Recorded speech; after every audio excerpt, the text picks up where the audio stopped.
Бул жерде көбүнчө ата энеси болуп атат да, ата энесине юридикалык жардамдар бекер болот деп сиздер сунуштап жатпайсыздарбы? Эми майыптыгы бар балдардын ата энесине акысыз юридикалык жардам көрсөтүлөт. Бул багыттагы мыйзам долбоорун Жогорку Кеңеш экинчи окууда колдоду. Мыйзамды 19 депутат демилгелеп алып чыккан. Анда демилгечилер майыптыгы бар балдардын ата энеси басымдуу укуктук маселелер талап кылынган жерлерде оор жагдайга туш болоорун негиз келтиришет. Жөндөмсүздүктүн аныктамасы дагы соттон берилет да.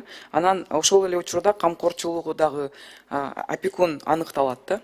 Ошол үчүн бул нерселерди дагы бул мыйзамга кошуп кетебиз. Майыптыгы бар балдар көбүнчө энелери менен калышат. Аталары андай балдарды көбүнчө таштап кетишет. Ошондуктан ата энеси ажырашып жатканда ата энелик укуктан ажыратуу, алимент өндүрүү, баланын жашай турган жерин аныктоо жагдайларында сотто балдардын кызыкчылыгын коргогон адвокат акысыз берилиши керек дешет. Бул маселе менен көпчүлүк энелер убара тартып калаарын белгилешет.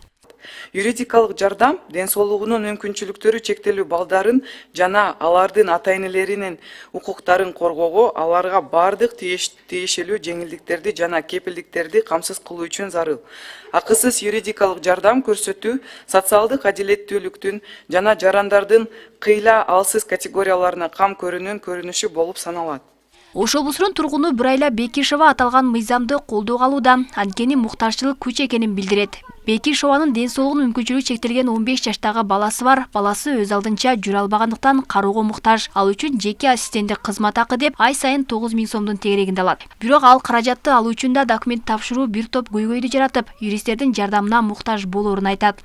Мен өзүм балам болгондуктан баламды 15ке кетип атат. 15 жылдан бери карап келатамын. Пенсиясына чуркайм, ага чуркайм, буга чуркаймын. Өзүмдүн караган акчама ошондо документим бүтүп калды, 2 ай ала албай жүрдүм. Сенин балаңа көнбөйт дешти. Барбаган жерим калбады, окуган жериңен справка дешти. Алар жазып бергенде деле врачтар кыйла нары бери кылышты да. Юридикалык жактан кыйналабыз, чындыкты ачык кыйналабыз.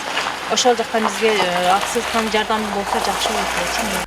Учурда Ош шаарында 5000ден ашуун майыптуулугу бар жаран бар. Алардын 708-не жеке ассистенттик кызмат көрсөтүлөт. Ал үчүн ай сайын 7000 сомдон ашуун каражат төлөнүп турат. Ага документ даярдоо, санариптешүү менен жеңилдеген. Бирок бала 18ге чыкканда ата энеси сөзсүз сотко кайрылуусуна туура келет. Андай учурларда акысыз юристтин кеңешине муктаж болуп кайрылган ата энелердин саны көп. Жашка чейинки майыптардын жеке ассистенттин төлөнүүдө ата энесинин атында гана акча каражатын алат да. 18 жашка толгондон кийин ал жеке өзүнүн атына өтүш керек. Ошол эле мезгилде ал жарандарыбыздын айрымдары иш аракетке жөндөмсүз деп табылганда гана соттун чечими негизинде гана ошондо гана ошол фамилиясын менен алганга укуктуу да.